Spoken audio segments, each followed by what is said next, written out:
बिस्मिल्लाहिर्रहमानिर्रहीम।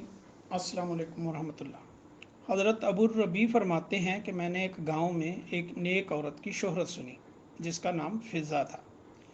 मेरी आदत किसी औरत से मिलने की ना थी, मगर उसके अहवाल मैंने ऐसे सुने कि मुझे उसके पास जाने की ख्वाहिश पैदा हुई।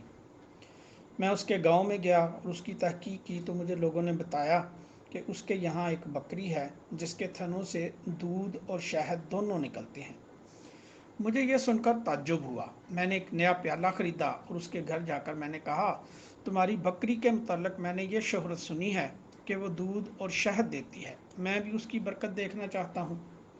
उसने वो बकरी मेरे हवाले कर दी। मैंने उसका दूध निकाला तो वो वाकई इसमें से दूध और शहद निकला। हमने उसको पिया। उसके बाद मैंने पूछा कि ये बकरी कहाँ से तुम्हारे पास आई। कहने लगी, इसका किस्सा ये है कि हम गरीब आदमी हैं, एक बकरी के सिवा हमारे पास कुछ ना था, इसी पर हमारा गुजारा था। इत्तेफाक से बकरा ईद आ गई। मेरे खामद ने कहा, हमारे पास कुछ और तो है नहीं, ये बकरी हमारे पास है, लो इसी की कुर्बानी कर लें। मैंने कहा कि हमारे पास गुज़र के लिए इसके सिवा तो कोई चीज़ नहीं, ऐसी हालत में कुर्बानी का हुक्म तो है नहीं, फिर क्या ज़रूरत है कि हम कुर्बानी करें। खामद ने यह बात मान ली और कुर्बानी मुलतवी कर दी। उसके बाद इत्तेफाक से उसी दिन हमारे यहाँ एक मेहमान आ गया, तो मैंने खामद से कहा कि मेहमान का इकराम तो हुक्म है और कोई चीज़ तो है नहीं, इस बकरी ही को ज़बह कर लो। वो इस बकरी को ज़बह करने लगा। मुझे यह ख्याल हुआ कि मेरे छोटे छोटे बच्चे इस बकरी को ज़बह होते देखकर रोने लगेंगे, इसलिए मैंने कहा कि बाहर ले जाकर दीवार की आड़ में ज़बह कर लो, बच्चे ना देखें।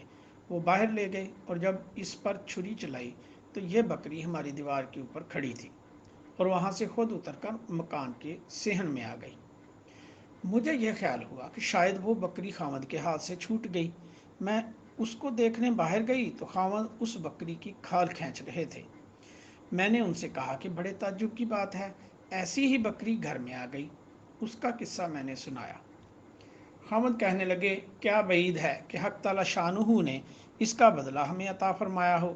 यह वो बकरी है जो दूध और शहद देती है। ये सब कुछ महज मेहमान के इकराम की वजह से है। फिर वो औरत कहने लगी कि ऐ मेरे बच्चों, ये बकरी दिलों में चरती है। अगर तुम्हारे दिल नेक रहेंगे तो इसका दूध भी अच्छा रहेगा, और अगर तुम्हारे दिलों में खोट आ गया तो इसका दूध भी ख़राब हो जाएगा।